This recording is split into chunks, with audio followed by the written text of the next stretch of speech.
Previous lecture में हम लोगों ने स्केलर प्रोडक्ट या डॉट प्रोडक्ट का टॉपिक स्टार्ट किया था और स्केलर प्रोडक्ट या डॉट प्रोडक्ट से रिलेटेड हम उसकी डिफरेंट प्रॉपर्टीज़ जो हैं वो डिस्कस कर रहे थे। नेक्स्ट हम लोगों ने पढ़ना है relation between unit vectors I J and के। आई जे के और जो यूनिट वेक्टर्स हैं इनका तो आपको पता होगा, ये वो वाले यूनिट वेक्टर हैं जिनकी डायरेक्शन जो है वो कोऑर्डिनेट एक्सिस के अलोंग होती है। फॉर एग्जांपल अगर आप यहाँ पे X axis, Y axis and Z axis consider करें, ये आपके पास जो है लेट्स से एक्स एक्सिस है, ये आपके पास वाई एक्सिस है और ये आपके पास जो है वो जी एक्सिस है। तो ऐसा यूनिट वेक्टर जिसकी डायरेक्शन एक्स एक्सिस के अलोंग होती है या ऐसा वेक्टर जिसकी लेंथ 1 है और उसकी डायरेक्शन एक्स एक्सिस के अलोंग है, वो एक यूनिट वेक्टर है। उस यूनिट वेक्टर को हम जो है वो आई से डिनोट करते हैं। इसकी ये स्पेशल नोटेशन है, इसलिए स्पेशल नोटेशन इसलिए है क्योंकि इसकी डायरेक्शन जो है वो एक्स एक्सिस के लॉन्ग है, ठीक है। उसके अलावा किसी और डायरेक्शन में भी आप वन लेंथ के वेक्टर जो है वो यूनिट वेक्टर जो है वो ड्रा कर सकते हैं, लेकिन क्योंकि उनकी डायरेक्शन जो है वो स्पेसिफिक या स्पेशल नहीं है, इसलिए उनके स्पेसिफिक नेम जो नहीं है, जैसे उनको यूनिट वेक्टर ही कहते हैं। लेकिन जिनकी डायरेक्शन कोऑर्डिनेट एक्सिस के लॉन्ग होती है, जिन यूनिट वेक्टर्स की, उनके स्पेशल नाम यहाँ पे रखे हुए हैं। ऐसा यूनिट वेक्टर जो कि वाई एक्सिस के लॉन्ग है और उसकी और ऑफ कोर्स यूनिट वेक्टर तो उसकी लेंथ जो है 1 ही होगी, उस यूनिट वेक्टर को हम जो है वो जे का नाम देते हैं। उसी तरह ऐसा यूनिट वेक्टर जिसकी डायरेक्शन जो है वो जी एक्सिस के लॉन्ग है, उस यूनिट वेक्टर को हम जो है वो के का नाम देते हैं। तो ये जो तीन यूनिट वेक्टर्स हैं आई जे के, ये स्पेशल टाइप के यूनिट वेक्टर्स हैं। इनकी डायरेक्शन जो है वो कोऑर्डिनेट एक्सिस के लॉन्ग होती है। इनके दरमियान हम लोगों ने पढ़ना है रिलेशन इन डॉट प्रोडक्ट के। डॉट प्रोडक्ट के केस में इनके दरमियान जो है रिलेशन क्या होता है, ठीक है। तो अगर हम क्या करें, आई जो यूनिट वेक्टर है उसका डॉट प्रोडक्ट जो है वो इसी यूनिट वेक्टर आई के साथ जो है वो ले लें, तो उस केस में हमारे पास आंसर जो है वो 1 आएगा, ठीक है। इसी तरह जे का डॉट प्रोडक्ट जे के साथ लेंगे तब भी आपके पास आंसर जो है 1 आएगा, और के का डॉट प्रोडक्ट जब आप जो है वो के साथ लेंगे तब भी उस केस में आपके पास आंसर जो है वो 1 आएगा। 1 क्यों आएगा, इसको आप बाय डेफिनेशन जो है वो A dot B is equal to A B cos theta, इस डेफिनेशन को यूज करके भी प्रूव कर सकते हैं। और उसके अलावा हम लोगों ने ये रिजल्ट भी प्रीवियस लेक्चर में पढ़ा था कि जब भी कोई दो सेम वेक्टर्स का डॉट प्रोडक्ट लेते हैं तो उसका आंसर आपके पास जो है वो उसी सेम वेक्टर के मैग्नीट्यूड का जो है वो स्केयर आ जाता है। तो इन दोनों रिजल्ट में से कोई एक रिजल्ट यूज करके आप ये प्रूव कर सकते हैं कि I dot I J dot के एंड के जे डॉट जे एंड के डॉट के दोनों सभी के डॉट प्रोडक्ट का आंसर जो है 1 आता है। फॉर एग्जाम्पल अगर आप डेफिनेशन को फॉलो करें तो जो ए वेक्टर है उसकी जगह भी अगर आप आई यूनिट वेक्टर ले लें, और जो बी वेक्टर है उसकी जगह भी अगर आप जो है आई यूनिट वेक्टर ले लें, तो आई यूनिट वेक्टर और एक वेक्टर है दूसरा वेक्टर क्या है वो भी आई यूनिट वेक्टर, दोनों सेम ही वेक्टर हैं। पैरेलल वेक्टर इनके दरमियान एंगल क्या होगा, फिर 0 डिग्री होगा। तो यहाँ पे पहला वेक्टर आई जो है उसका डॉट उसका मैग्नीट्यूड आ जाएगा, क्योंकि I dot I find out कर रहे हैं हम यहाँ पे ए डॉट बी की जगह। उसके बाद दूसरे वेक्टर का मैग्नीट्यूड आ जाएगा, means again I unit vector का मैग्नीट्यूड आ जाएगा, साथ में आ जाएगा कॉज ऑफ 0 डिग्री। और कॉज ऑफ 0 डिग्री क्या होता है, वो 1 के इक्वल होता है। और उसके अलावा जो यूनिट वेक्टर आई आई है उसका मैग्नीट्यूड क्या होगा, वो भी 1 होगा, क्योंकि वो यूनिट वेक्टर है। यूनिट वेक्टर होता ही वो वाला वेक्टर जिसकी मैग्नीट्यूड या लेंथ जो है 1 होती है। तो यहाँ पे आई यूनिट वेक्टर के मैग्नीट्यूड का आंसर जो है वो 1 आ जाएगा, यहाँ पे भी 1 आ जाएगा। और साथ में क्या आता है कॉज ऑफ जीरो भी 1 होता है। तो ओवरऑल आपके पास आंसर क्या आ जाएगा, आई डॉट आई का 1। इसी तरह इस आई डॉट आई के रिजल्ट को आप जो है ये वाला रिजल्ट यूज करके प्रूव कर सकते हैं। ए डॉट ए दो सेम वेक्टर्स का डॉट प्रोडक्ट इन्वॉल्व हो रहा है, आंसर आपके पास क्या आएगा, मैग्नीट्यूड ऑफ ए का स्केयर। तो यहाँ पे आप ए की जगह जो है अगर आई यूनिट वेक्टर कंसिडर कर लें तो आई डॉट आई, ये दो सेम वेक्टर्स का डॉट प्रोडक्ट है, इसका आंसर किसके इक्वल आएगा, जो सेम वेक्टर आप कंसिडर कर रहे हैं यहाँ पे उसके मैग्नीट्यूड का स्केयर आ जाएगा यहाँ पे। और हमें पता है कि आई जो यूनिट वेक्टर है उसका मैग्नीट्यूड 1 आता है, तो आंसर आपके पास आ जाएगा 1 का स्केयर। और 1 का स्केयर किसके इक्वल होता है, वो 1 के इक्वल होता है। तो यहाँ से भी आप प्रूव कर सकते हैं कि आई डॉट आई जो है वो किसके इक्वल होता है, 1 के इक्वल होता है। इसी तरह सेम मेथड को फॉलो करते हुए आप ये रिजल्ट भी प्रूव कर सकते हैं कि जब जे का जे के साथ डॉट प्रोडक्ट लेंगे तब भी आंसर आपके पास 1 आएगा। और जब आप के का के साथ डॉट प्रोडक्ट लेंगे, के यूनिट वेक्टर का के यूनिट वेक्टर के साथ डॉट प्रोडक्ट लेंगे, तब भी आपके पास आंसर जो है वो हमेशा 1 ही आएगा। उसके बाद नेक्स्ट रिलेशन ये है कि अगर आप आई का जो है वो डॉट प्रोडक्ट लेते हैं जे के साथ, या जे का डॉट प्रोडक्ट लेते हैं के साथ, या के का डॉट प्रोडक्ट लेते हैं आई के साथ, इन तीनों केसेस में आपका आंसर जो है वो 0 आएगा, ठीक है। इसको भी जो है आप डेफिनेशन को यूज़ करते हुए प्रूव कर सकते हैं। डेफिनेशन आपके पास क्या है, दो वेक्टर्स का जब भी आप लोगों ने डॉट प्रोडक्ट फाइंड करना है तो आंसर आएगा आपके पास पहले वेक्टर का मैग्नीट्यूड, दूसरे वेक्टर का मैग्नीट्यूड, साथ में काज ऑफ थीटा। थीटा क्या होता है? ये जो दो एंगल्स इन्वॉल्व हो रहे होते हैं, जिनका ये जो दो वेक्टर्स इन्वॉल्व हो रहे होते हैं, जिनका आप लोगों ने डॉट प्रोडक्ट जो है फाइंड करना होता है, उनके दरमियान, इन दो वेक्टर्स के दरमियान एंगल आ रहा होता है थीटा।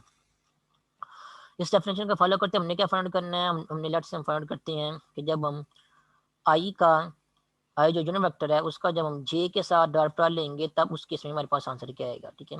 और आई जे और के कौन से यूनिट वेक्टर हैं के बारे में आपको पता है। आई जे और इसी तरह के, ये जो है वो कोऑर्डिनेट एक्सिस के लोग जो यूनिट वेक्टर्स हैं। आई आपके पास जो है वो वाला यूनिट वेक्टर है जिसकी डायरेक्शन जो है वो एक्स एक्सिस के लोग है, ये आपके पास आई यूनिट वेक्टर है।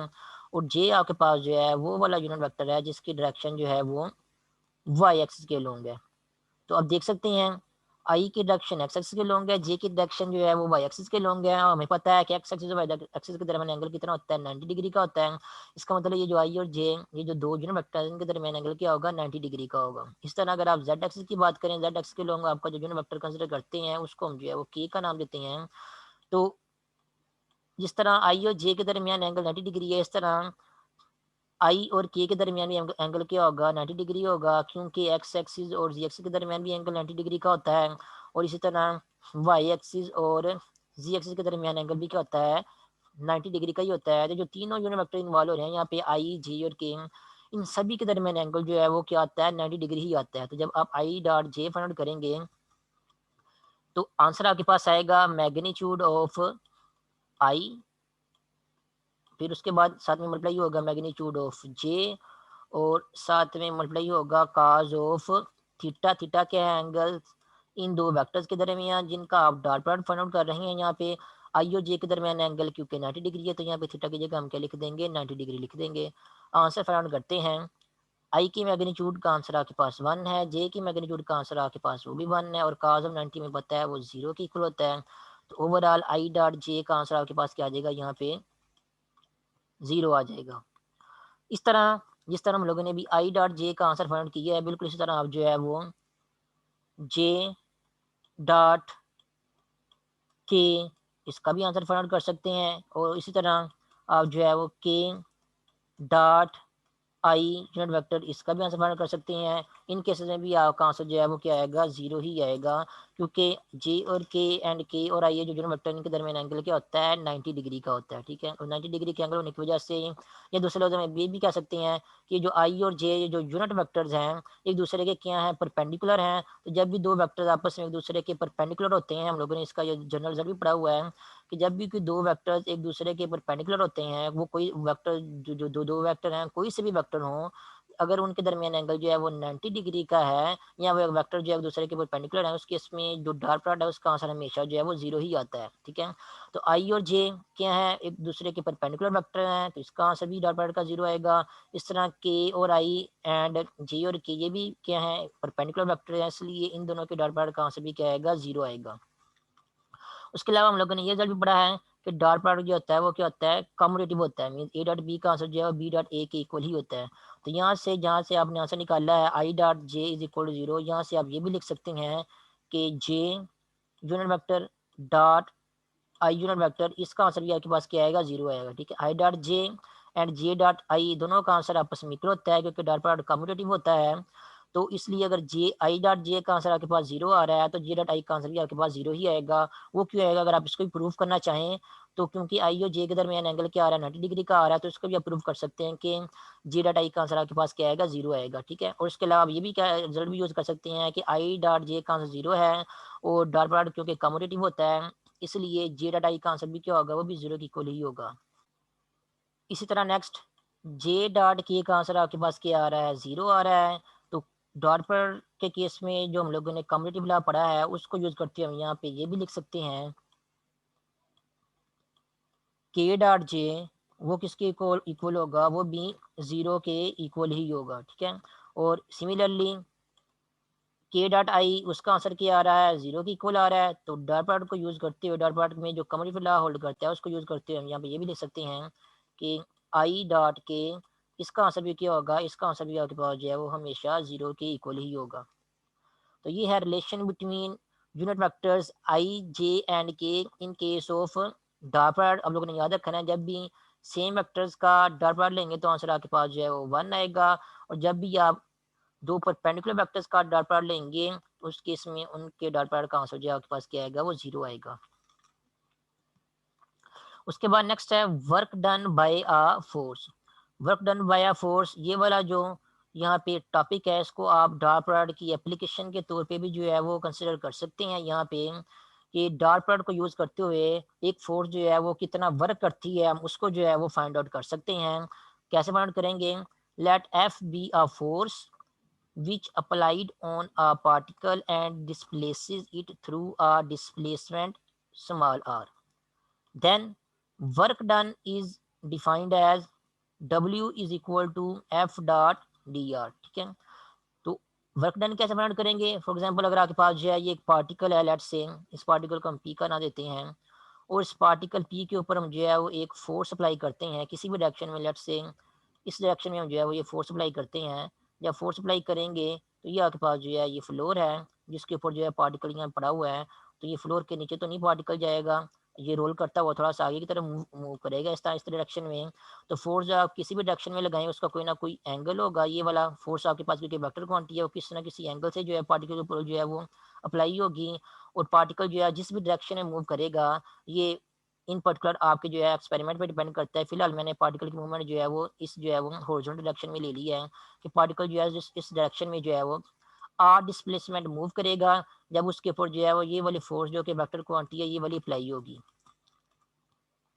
तो अब इस फोर्स ने जो कि पार्टिकल के ऊपर अप्लाई हो रही है और उस फोर्स ने पार्टिकल को आर डिस्टेंस पे जो है डिस्प्लेसमेंट तक जो है वो मूव किया है, तो फोर्स ने जो वर्क किया है इस पार्टिकल के ऊपर वो वर्क वर्क कितना होगा उसको हम जो है वो एफ डॉट डी आर इस फार्मूले को यूज करते हुए जो है वो फाइंड आउट कर सकते हैं। ठीक है, तो यहाँ पे एक बात याद रखें कि अगर आपकी फोर्स और डिस्प्लेसमेंट जो है वो उनके दरमियान एंगल 90 डिग्री का आ रहा है तो उसके इसमें वर्क डन क्या होगा, अकॉर्डिंग टू मैथमेटिक्स या फिजिक्स के पॉइंट ऑफ व्यू से भी आप कह सकते हैं कि वो वर्क डन आपके पास क्या होगा, फोर्स का 0 होगा। ठीक है, चाहे फोर्स अप्लाई हो रही हो, जैसे अगर आपके पास ये एक पार्टिकल है ये वाला, यहाँ पे आप फोर्स जो है वो अप्लाई करते हैं किसी पार्टिकल के ऊपर, ठीक है इस तरह, और वो पार्टिकल जो है वो कोई भी डिस्प्लेसमेंट मूव नहीं करता तो डिस्प्लेसमेंट 0 होगा। तो उस केस में भी आपकी चाहे फोर्स लग रही है लेकिन आपका आंसर जो है वो क्योंकि डिस्प्लेसमेंट क्योंकि 0 बन रहा है, आपके पास पार्टिकल मूव नहीं कर रहा, तो डिस्प्लेसमेंट क्या होगा, 0 होगा। तो फोर्स लगने के बावजूद भी जो वर्क डन होगा वो क्या होगा, फोर्स का वो 0 ही होगा। ठीक है, याद रखना फोर्स लग रही है,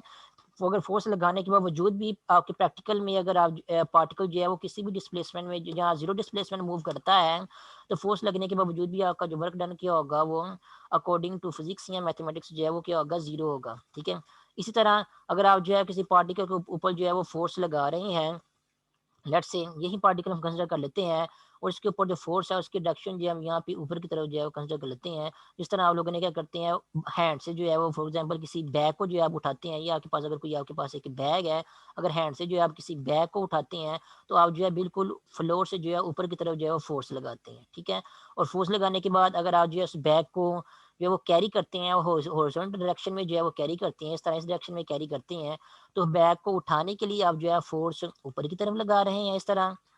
ठीक है, और बैग को कैरी करते हुए आप जो है वो हॉरिजॉन्टल डायरेक्शन में जो है मूव कर रहे हैं, तो डिस्प्लेसमेंट का की डायरेक्शन आपके पास क्या होगी, इस बैग की इस डायरेक्शन में होगी। और फोर्स क्योंकि आप ऊपर की तरफ लगा रहे हैं बिल्कुल, तो ये इन दोनों के दरमियान, फोर्स के दरमियान और डिस्प्लेसमेंट के दरमियान जो कि वेक्टर क्वांटिटी है, दोनों इनके दरमियान एंगल क्या बन रहा है आपके पास, इन वेक्टर्स के दरमियान एंगल आपके पास जो है 90 डिग्री बन रहा है। तो इस केस में भी आप नोट करेंगे कि फोर्स तो आप तो ऊपर की तरफ लगा रहे हैं, और डिस्प्लेसमेंट भी जो है वो हो रहा है बैक का हॉरिजॉन्टल डायरेक्शन में, लेकिन क्योंकि फोर्स और डिस्प्लेसमेंट दोनों के दरमियान एंगल 90 डिग्री का आ रहा है, इसलिए जब आप एफ फोर्स और डिस्प्लेसमेंट का डॉट प्रोडक्ट फाइंड करेंगे तो उसका आंसर आपके पास 0 आएगा। ठीक है, अभी मैंने जो आप लोगों को थोड़ी देर पहले बताया है कि जब भी दो वेक्टर्स जो हैं उनके दरमियान अगर एंगल 90 डिग्री का हो तो उस केस में डॉट प्रोडक्ट का आंसर क्या आता है, आपके पास 0 आता है। तो अकॉर्डिंग टू मैथमेटिक्स या according to physics by the definition of work done by a force, ये जो वर्क आपने किया होगा यहाँ पे ऊपर की तरफ फोर्स लगा के और हॉरिजॉन्टल डायरेक्शन में बैक मूव करके, अगर आपका फोर्स और डिस्प्लेसमेंट के दरमियान एंगल जो 90 डिग्री का आ रहा है, तो उस केस में आपका वर्क डन किया होगा 0 होगा। ठीक है, तो आप तो कह तो सकते हैं कि फोर्स लगा रहे हैं, लेकिन फोर्स लगाने के बावजूद आप ये नहीं, अकॉर्डिंग टू फिजिक्स आप जो यही कहेंगे कि आपका जो वर्क डन है वो क्या है, 0 है। इसी तरह अगर आप जो है वो जो जैसा मैंने अभी थोड़ी देर पहले आपको केस बताया है, अगर आपका डिस्प्लेसमेंट जो है वो नहीं होता लेकिन फिर भी आप जो क्या कर रहे हैं फोर्स लगा रहे हैं, तो उस केस में भी आपका वर्क डन क्या होगा अकॉर्डिंग टू फिजिक्स, वो जीरो ही होगा। जैसा कि मैंने अब आपको जो है वो थोड़ी देर पहले इसकी एग्जाम्पल बताई थी, जिसमें पार्टिकल कंसिडर किया था और फोर्स को जो है वो पार्टिकल की जो है वो ऊपर से जो है वो नीचे की डायरेक्शन में जो है वो अप्लाई किया था। जैसे कि आप जो है यहाँ पे देख सकते हैं एक पार्टिकल है, फोर्स को अगर आप जो है इस तरह नीचे की तरह डायरेक्शन में जो अप्लाई करें या किसी और डायरेक्शन में ही अप्लाई कर दें, जरूरी नहीं आपने ऊपर से नीचे की डायरेक्शन में ही अप्लाई करना है, किसी और डायरेक्शन में भी अगर आप फोर्स अप्लाई करते हैं और अगर आप फोर्स अप्लाई कर रहे हैं पार्टिकल के ऊपर, लेकिन पार्टिकल जो है किसी भी डायरेक्शन में जो है वो मूव नहीं करता, तो इसका मतलब ये है कि उस पार्टिकल का डिस्प्लेसमेंट क्या होगा under the action of force, वो जीरो होगा।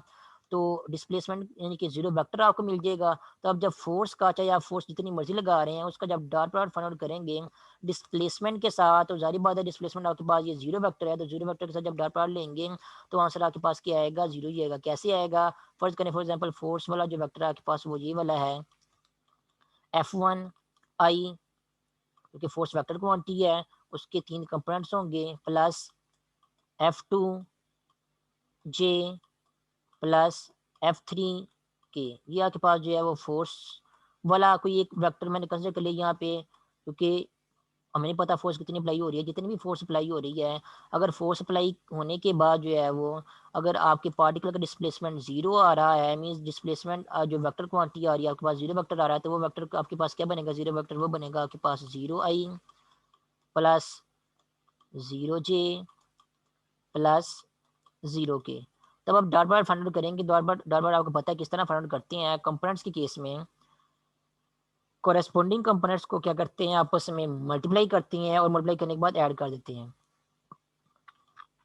एफ को फिर F1 जो कि फर्स्ट कंपोनेंट है फोर्स का उसको जीरो के साथ मल्टीप्लाई करेंगे, F2 को भी जीरो के साथ मल्टीप्लाई करेंगे, इसी तरह जो F3 है थर्ड कंपोनेंट उसको जीरो वेक्टर के थर्ड कंपोनेंट से मल्टीप्लाई करके ऐड करेंगे। तो ऐड करने के बाद आपके पास आंसर आएगा zero plus zero plus zero और इक्वल टू जीरो। तो देख सकते हैं कि डिस्प्लेसमेंट जीरो होने की वजह से यहाँ डॉट प्रोडक्ट में कम से कम एक वेक्टर के जीरो होने की वजह से आपके डॉट प्रोडक्ट का आंसर क्या आ गया, जीरो आ रहा है। तो इस केस में भी चाहे आप जितनी मर्जी फोर्स अप्लाई कर रहे हो, अगर आपका डिस्प्लेसमेंट जीरो है तो अकॉर्डिंग टू फिजिक्स या मैथमेटिक्स आपका वर्क डन क्या होगा, वो भी जीरो के इक्वल होगा। उसके अलावा अगर कोई और एंगल बन रहा है फोर्स और डिस्प्लेसमेंट के दरमियान और आप लोगों ने वर्क डन फाइंड करना है, तो वर्क डन जो है आप इस फार्मूले को यूज करते हुए फाइंड आउट कर सकते हैं, F dot E D R. ठीक है, वर्क डन जीरो कब होगा, जब यहाँ तो यहाँ आपकी फोर्स जीरो होगी जो आप अप्लाई कर रही हैं, या फिर आपका displacement under the action of force जो है वो जीरो होगा, या फिर फोर्स और डिस्प्लेसमेंट के दरमियान अगर एंगल 90 डिग्री का है तो उस केस में भी आपका वर्क डन जो है वो जीरो होगा। उसके अलावा बाकी जो केसेस है उनके केस में आप लोग जो है वर्क डन जो है इस डॉट प्रोडक्ट को यूज करते हुए फाइंड कर सकते हैं। ठीक है, उसके बाद नेक्स्ट हम लोगों ने पढ़ना है projection of one vector along the other vector. ठीक है, अगर आपके पास इन जनरल दो वेक्टर्स हैं, एक वेक्टर है आपके पास वेक्टर ए, दूसरा वेक्टर है आपके पास वेक्टर बी, और आपने क्या करना है उस एक वेक्टर का लेट से वेक्टर ए का प्रोजेक्शन फाइंड करना है अलोंग दी वेक्टर बी, तो वो किसके इक्वल होगा, A dot vector A dot B unit vector. ठीक है, यहाँ पे आप लोगों ने नोटेशन को जो है वो ध्यान से नोट करना है और समझना है, और आप लोगों ने जब खुद लिखना है तो आपने खुद लिखते हुए नोटेशन का खास ध्यान रखना है कि जिस जिस नोटेशन को आप लोग ने यूज कर रहे हैं वो सही यूज कर रहे हैं, जिस जिस क्वांटिटी को आप लिख रहे हैं उसकी नोटेशन जो आप जो सही यूज कर रहे हैं। For example projection of A along B वो किसकी इक्वल आ रहा है, उसका आंसर आ रहा है आपके पास vector A dot B unit vector. ठीक है, पहला वेक्टर यहाँ पे वेक्टर ए है और दूसरा वेक्टर यहाँ पे बी यूनिट वेक्टर है। ठीक है, तो अगर आप लोगों ने वेक्टर ए का प्रोजेक्शन फाइंड करना है अलोंग दी वेक्टर बी, तो उसका आंसर आएगा ए डॉट दूसरा वेक्टर जिसके अलोंग आपने प्रोजेक्शन फाइंड करना है उसका यूनिट वेक्टर जो है यहाँ पे आएगा, ये आप लोगों ने ध्यान से याद रखना है। तो projection of A along B वो किसकी इक्वल होगा, A dot B unit vector. इसी तरह projection of B along A वो किसकी इक्वल होगा, वो इक्वल टू होगा B dot A unit vector. जैसे क्या आप उसको कह सकते हैं जैसे इसका जो है वो उल्टी है या हमने क्या किया है, जैसे हमने यहाँ पे नेम चेंज कर दी है। ठीक है, अगर ए का प्रोजेक्शन वेक्टर बी के अलोंग फाइंड करना है तो किसकी इक्वल होगा, A dot B unit vector, और अगर बी का प्रोजेक्शन ए के अलोंग फाइंड करना है तो वो होगा B dot A unit vector. ठीक है, तो B dot A unit vector a projection है बी का ए के लॉन्ग, और A dot B unit vector ये है प्रोजेक्शन ए का बी वेक्टर के लॉन्ग। नेक्स्ट ये जो A vector dot B unit vector लिखा हुआ है, इसको हम जो है वो इस फॉर्म में भी लिख सकते हैं, वेक्टर ए डॉट, और ये जो बी यूनिट वेक्टर है, ये क्योंकि बी वेक्टर बी का यूनिट वेक्टर है तो इसकी जगह हम लिख सकते हैं vector B divide by magnitude of vector B, क्योंकि हमें पता है किसी वेक्टर की डायरेक्शन में यूनिट वेक्टर कैसे फाइंड करते हैं, उस वेक्टर को जो है वो उसी की मैग्नीट्यूड से हम डिवाइड कर दें तो हमें उस वेक्टर की डायरेक्शन में जो है वो यूनिट वेक्टर मिल जाता है। तो जो बी यूनिट वेक्टर है उसकी जगह हम लिख सकते हैं vector B divided by magnitude of B. और उसके अलावा आप देखें तो आपके पास जो डिनोमिनेटर में यहाँ पे क्वांटिटी आ रही है, ये वेक्टर बी का मैग्नीट्यूड है, जो कि एक्चुअली क्या होता है, एक नंबर होता है। ठीक है, तो आप इसको जो है वो इस सेंस में भी लिख सकते हैं, इस वे से भी लिख सकते हैं कि जो आपका मैग्नीट्यूड डिवाइड हो रहा है, बी का मैग्नीट्यूड डिवाइड हो रहा है डिनोमिनेटर में, उसको हम लिख सकते हैं 1/, मैग्नीट्यूड ऑफ बी, जो कि एक्चुअली आपके पास एक स्केलर क्वांटिटी है, नंबर आएगा आपके पास कोई ना कोई ये, और जो डॉट डॉट इन्वॉल्व हो रहा है वेक्टर्स को, उसको साथ में क्या कर दें, मल्टीप्लाई कर दें, तो यहाँ पे आ जाएगा आपके पास ए डॉट बी वेक्टर, ये साथ में क्या हो जाएगा, मल्टीप्लाई हो जाएगा। ठीक है, इसको हम जो है मजीद जो है इस फॉर्म में भी लिख सकते हैं, vector A dot vector B divide by magnitude of vector B. तो किसी एक वेक्टर का दूसरे वेक्टर के लोग अगर आप लोगों ने प्रोजेक्शन फाइंड आउट करना है, तो फाइंड आउट करने का आपके पास जो है वो दो तरीके यहाँ पे आ गए हैं। एक तरीका तो ये है कि उस वेक्टर का जो है डॉट प्रोडक्ट ले लें दूसरे वेक्टर के यूनिट वेक्टर के साथ, या फिर क्या करें, दोनों वेक्टर्स का डॉट प्रोडक्ट लेके जिस वेक्टर के अलोंग आपने जो है प्रोजेक्शन फाइंड करना है, फॉर एग्जांपल यहाँ पे वेक्टर बी के अलोंग जो है प्रोजेक्शन डिस्कस कर रहे हैं, तो जिस वेक्टर के अलोंग आपने प्रोजेक्शन फाइंड करना है उस वेक्टर के मैग्नीट्यूड को क्या कर दें, ए डॉट बी के साथ जो है वो डिवाइड कर दें, तो आपको जो है वेक्टर ए का प्रोजेक्शन मिल जाएगा वेक्टर बी के अलोंग। इसी तरह अगर आप लोगों ने वेक्टर बी का वेक्टर ए के अलोंग प्रोजेक्शन फाइंड करना है, तो क्या करें, वेक्टर बी का डॉट प्रोडक्ट ले लें ए के यूनिट वेक्टर के साथ, या फिर क्या करें, ए और बी जो वेक्टर्स इन्वॉल्व हो रहे हैं उनका जो है डॉट प्रोडक्ट ले लें बी डॉट ए, जिसको हम जो है वो ए डॉट बी के इक्वल भी लिख सकते हैं, क्योंकि हमें पता है डॉट प्रोडक्ट में जो है वो कम्युनिटी होल्ड करता है, तो अगर बी डॉट लिखा हुआ है तो उसकी जगह हम जो है वो ए डॉट बी भी लिख सकते हैं, और divide by magnitude of A vector.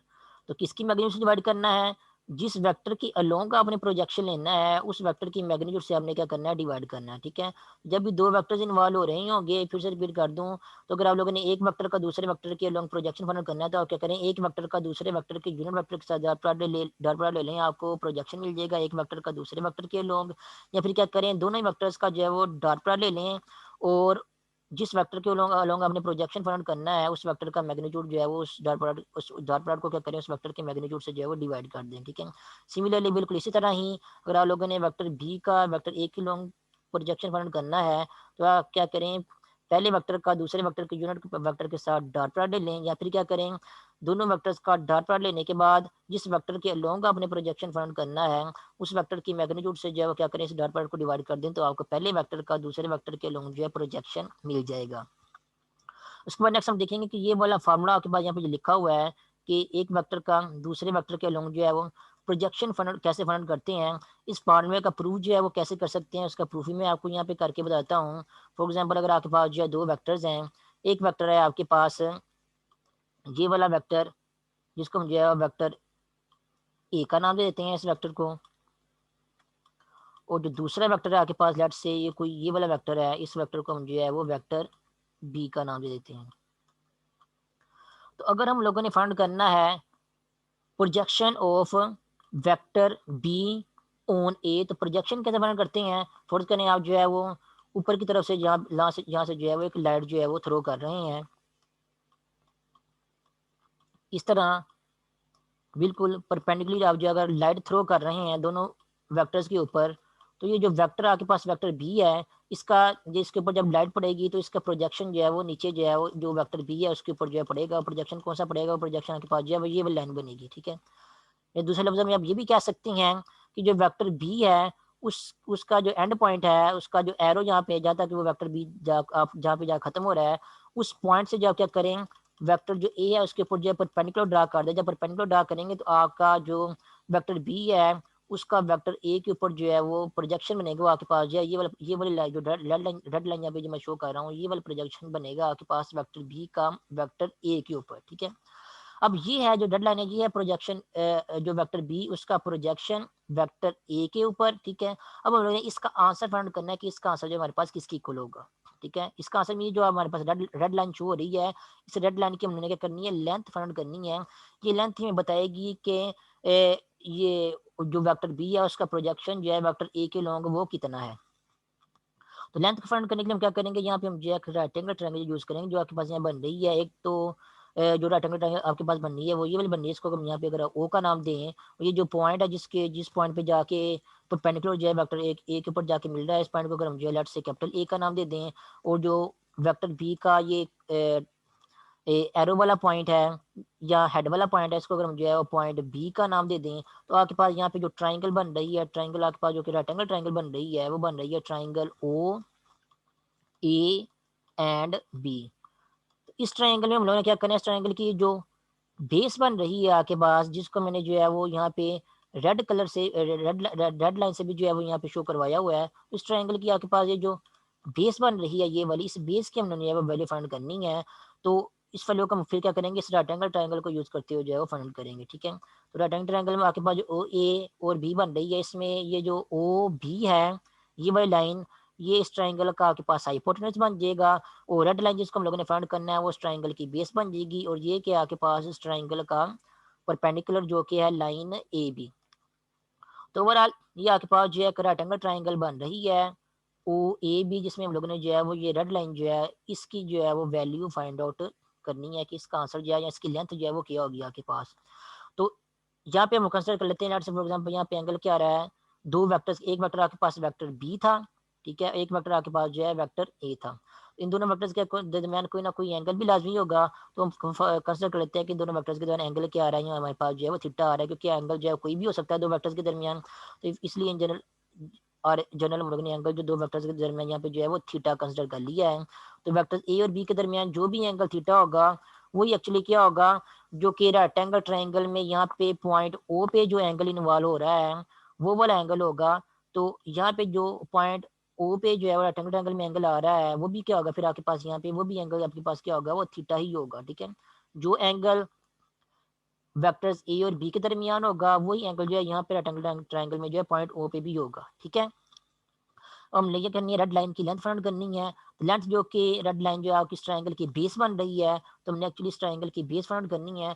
तो बेस को फाइंड करने के लिए हम जो है वो ट्रिग्नोमेट्रिक फंक्शन में से जो है वो कॉस वाला फंक्शन जो है वो यूज करेंगे, क्योंकि हमें पता है कॉस वाला जो फंक्शन है उसके जो फार्मूला होता है रेक्टेंगल ट्रायंगल की साइड के केस में, उसमें जो है बेस इन्वॉल्व होती है। तो कॉस ऑफ थीटा का एंगल जो है हम यहाँ थीटा की वैल्यू जो है वो हम यहाँ पे फाइंड आउट करेंगे। कॉस ऑफ थीटा किसकी इक्वल होता है, कॉस ऑफ थीटा हमारे पास इक्वल टू होता है base of right angle triangle divided by hypotenuse of right angle triangle, ठीक है। तो बेस यहाँ पे क्या आ रही है, रेक्टेंगल ट्रायंगल के केस में बेस आपके पास आ रही है ये वाली जो रेड लाइन है, जिसको हम जो है वो लाइन ओ ए से भी रिप्रेजेंट कर सकते हैं। ये आपके पास जो है वो बेस आ रही है ओ ए, जो कि एक्चुअली क्या है, ये प्रोजेक्शन है वेक्टर बी का वेक्टर ए के ऊपर, ठीक है। तो ये जो आपके पास जो लाइन आ रही है ओ ए, ये है projection of vector B along the vector A. और हाइपोटेन्यूज क्या आपके पास, हाइपोटेन्यूज आपके पास यहाँ पे आ रहा है ओ पी। नेक्स्ट हम यहाँ पे जो है वो वैल्यूज पुट करते हैं जो जो हमें पता है। लेफ्ट हैंड साइड में आपके पास क्या आ जाएगा, cos of theta as it is, क्योंकि थीटा की वैल्यू हमें नहीं पता कौन सा एंगल बन रहा है इन जनरल दो वेक्टर्स ए और बी के दरमियान। और अगर राइट हैंड साइड की बात करें तो राइट हैंड साइड में आपके पास जो न्यूमीटर में एक क्वांटिटी इन्वॉल्व हो रही है वो है लाइन ओ ए, जो कि एक्चुअली क्या है, वो है आपके पास projection of vector B along vector A, ठीक है। तो जो राइट हैंड साइड में आपके पास न्यूमीटर आ रहा है वो न्यूमीटर अगर आप नोट करें जो कि एक्चुअली ओ ए है, वो क्या है, जो वेक्टर बी है उसका प्रोजेक्शन है वेक्टर ए के लॉन्ग। तो ये आपके पास जो है यहाँ पे इसकी जगह हम ये लिख सकते हैं जो कि हम लोगों ने एक्चुअली फाइंड आउट करना है, प्रोजेक्शन ऑफ वेक्टर बी का वेक्टर ए के लॉन्ग।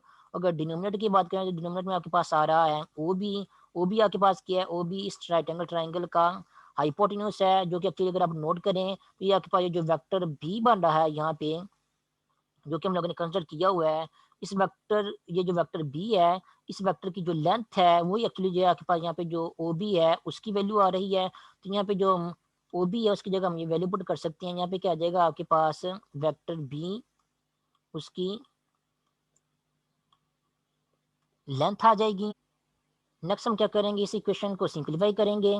ये जो प्रोजेक्शन ऑफ बी है अलोंग दी वेक्टर ए, इसको हम जो है वो लेफ्ट हैंड साइड में लिख देंगे। लेफ्ट हैंड साइड में आपके पास आ जाएगा projection of vector B along the vector A, और ये जो डिनोमिनेटर में वेक्टर बी का मैग्नीट्यूड इन्वॉल्व हो रहा है इसको हम जो है वो कॉस थीटा के साथ जो है मल्टीप्लाई कर देंगे। तो यहाँ पे आपके पास जो है वो जो आंसर आएगा उसको हम जो है वो राइट हैंड साइड में लिख लेते हैं। आपके पास आंसर आएगा यहाँ पे magnitude of vector B into cos of theta. ठीक है, तो यहाँ पे हम नोट करेंगे कि जो वेक्टर बी का मैग्नीट्यूड जो कि डिनोमिनेटर में आ रहा था इसको मैंने लेफ्ट हैंड साइड में ले जाके कॉस ऑफ थीटा के साथ मल्टीप्लाई किया और उसको जो है मैंने राइट हैंड साइड पे लिख दिया है। और जो प्रोजेक्शन था वेक्टर बी का अलोंग दी वेक्टर ए उसको मैंने जो यहाँ पे लेफ्ट हैंड साइड में लिख दिया क्योंकि हमने एक्चुअली इसी का आंसर जो है वो फाइंड आउट करना था। उसके बाद नेक्स्ट देखें, यहाँ पे जो आपका जो आंसर आ रहा है प्रोजेक्शन ऑफ वेक्टर बी का अलोंग दी वेक्टर ए, इसमें जो है वो थीटा इन्वॉल्व हो रहा है और एंगल का हमें जो है वो यहाँ पे नहीं पता, हमें सिर्फ यहाँ पे वेक्टर्स का ही पता है जो कि इन्वॉल्व हो रहे हैं। तो इसको हम जो है इसमें थोड़ी सी हम जो है मजीद चेंजिंग करेंगे ताकि इन दी जो हमारा आंसर जो है एंगल की बजाय जो है वो वेक्टर्स की फॉर्म में जो है वो आ सके। तो नेक्स्ट हम क्या करेंगे, यहाँ पे ये जो आंसर है आपके पास ये एक्चुअली तो है तो प्रोजेक्शन और बी है अलोंग दी वेक्टर ए, लेकिन इसमें थीटा इन्वॉल्व हो रहा है और थीटा का हमें यहाँ पे नहीं पता, तो हमें इसका आंसर जो है किसी और शेप में जो है फाइंड आउट करेंगे। तो ये जो आपके पास आंसर आया है magnitude of vector B into cos of theta, इसको हम लिख सकते हैं या हम क्या कर सकते हैं कि इस पूरे के पूरे आंसर को जो है वो मल्टीप्लाई और डिवाइड कर दें वेक्टर ए की मैग्नीट्यूड के साथ। ठीक है, मैग्नीट्यूड आपके पास क्या होती है, किसी वेक्टर की वो एक स्केलर नंबर होता है। ठीक है, तो हम क्या करेंगे यहाँ पे ए की जो मैग्नीट्यूड है उसके साथ मल्टीप्लाई और डिवाइड कर देंगे अपने आंसर को, तो हमारे आंसर पे जो है वो कोई फर्क नहीं पड़ेगा, हमारी इक्वालिटी जो है ये वाली वो क्या रहेगी, मेंटेन ही रहेगी। तो वेक्टर ए की मैग्नीट्यूड के साथ मल्टीप्लाई और डिवाइड कर देंगे अपने आंसर को। ठीक है, तो साथ में किसके साथ मल्टीप्लाई डिवाइड कर रहे हैं, मल्टीप्लाई डिवाइड कर रहे हैं B, magnitude of B and cos of theta के साथ मल्टीप्लाई और डिवाइड कर रहे हैं। तो यहाँ पे आपके पास साथ में आ जाएगा फिर magnitude of B cos of theta. ठीक है, अब आप नोट करें आपके पास यहाँ पे जो न्यूमिनेटर में ये क्वांटिटी बन रही है magnitude of A and magnitude of B into cos of theta, ये एक्चुअली क्या बन रहा है, ये एक्चुअली आपके पास जो है वो वेक्टर्स जो ए और बी हैं उनका डॉट प्रोडक्ट बन रहा है। ठीक है, डॉट प्रोडक्ट की डेफिनेशन में आप लोगों को करवाई हुई है। जब भी दो वेक्टर्स के दरमियान डॉट प्रोडक्ट फाइंड करते हैं तो कैसे फाइंड करते हैं, दोनों वेक्टर्स के मैग्नीट्यूड को मल्टीप्लाई करते हैं और उनके साथ जो है कॉस ऑफ थीटा को मल्टीप्लाई करते हैं। कॉस ऑफ थीटा थीटा क्या होता है, यहाँ पे उन दो वेक्टर्स के दरमियान एंगल होता है, यहाँ पे भी थीटा क्या है, ए और बी जो वेक्टर्स हैं उनके दरमियान एंगल ही है। तो आपके पास जो फाइनली न्यूमरेटर में आंसर आएगा उसको हम जो है उसकी जगह हम जो है ए डॉट बी लिख सकते हैं और साथ में क्या डिवाइड हो रहा है, साथ में ए का मैग्नीट्यूड जो है वो डिवाइड हो रहा है। और यही है एक्चुअल फार्मूला किसी एक वेक्टर का या वेक्टर बी का वेक्टर ए के लोग जो है प्रोजेक्शन फाइंड करने का, कि आप क्या करें दोनों वेक्टर्स का डॉट प्रोडक्ट लें और जिस वेक्टर के लोग आप जो है प्रोजेक्शन फाइंड कर रहे हैं उस वेक्टर की मैग्नीट्यूड को क्या करें, डिनोमिनेटर में लिख दें या ए डॉट बी को क्या करें उस वेक्टर की मैग्नीट्यूड से जो है वो डिवाइड कर दें। ठीक है, ये जो आपके पास आंसर आ रहा है इस आंसर को हम जो है वो इस फॉर्म में भी लिख सकते हैं, A vector divide by magnitude of A vector dot vector B. अब हम नोट करें यहाँ पे जो A vector divide by magnitude of A vector आ रहा है ये एक्चुअली क्या है, वेक्टर ए को उसी की मैग्नीट्यूड से डिवाइड कर रहे हैं, तो ये आपके पास बन जाएगा A unit vector dot product with vector B. अब डॉट प्रोडक्ट क्योंकि कम्यूटेटिव होता है तो दो वेक्टर्स का जब डॉट प्रोडक्ट लिखते हैं तो हम उनकी साइड चेंज करके भी उनको लिख सकते हैं, आंसर आपके केस में जो है वो सेम ही आता है क्योंकि डॉट प्रोडक्ट जो है कम्यूटेटिव होता है। तो A unit vector dot B vector को हम जो है वो इस तरह भी लिख सकते हैं, B vector dot A unit vector, यहाँ पे क्या कर दिया इनके साइड को जो है चेंज कर दिया।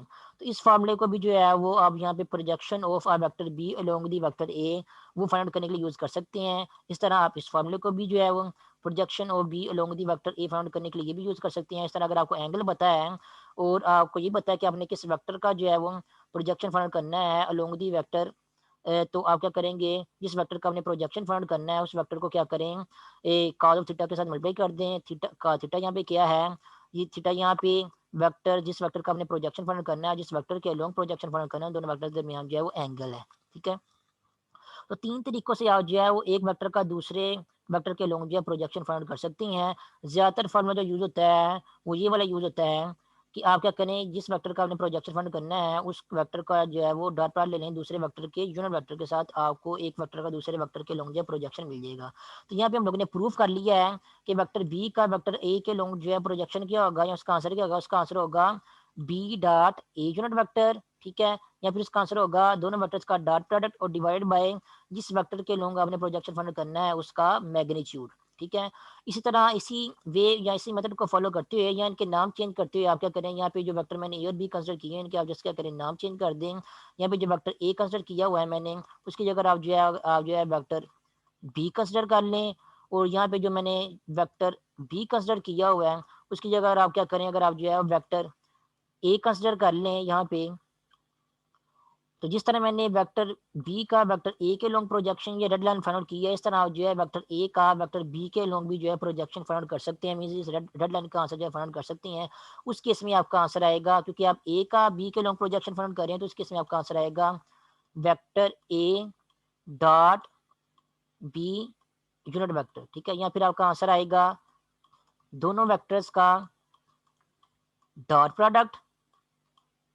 ठीक है, यहाँ पे वेक्टर आएगा। ठीक है, और साथ में हमने डिवाइड करना है जिस वेक्टर के लॉन्ग प्रोजेक्शन ले रहे हैं उसकी मैग्नीट्यूड को। अब यहाँ पे हम जो है वेक्टर बी के लॉन्ग प्रोजेक्शन लेंगे, तो यहाँ पे आपके पास जो है वो डिनोमिनेटर में वेक्टर बी का मैग्नीट्यूड जो है वो आ जाएगा। ठीक है, तो ये आपको आंसर जो है मिल जाएगा वेक्टर ए के प्रोजेक्शन का, जो कि वेक्टर बी के लॉन्ग होगा। ठीक है, और अगर आप लोगों ने वेक्टर बी का वेक्टर ए के लॉन्ग प्रोजेक्शन फाइंड करना है तो उसका भी हम लोगों ने यहाँ पे प्रूफ जो है डिटेल में कर लिया है।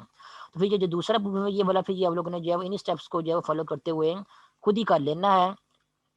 तो फिर अभी की मीटिंग के लिए फिर इतना ही काफ़ी है, बाकी फिर हम जो है फिर नेक्स्ट मीटिंग में करेंगे।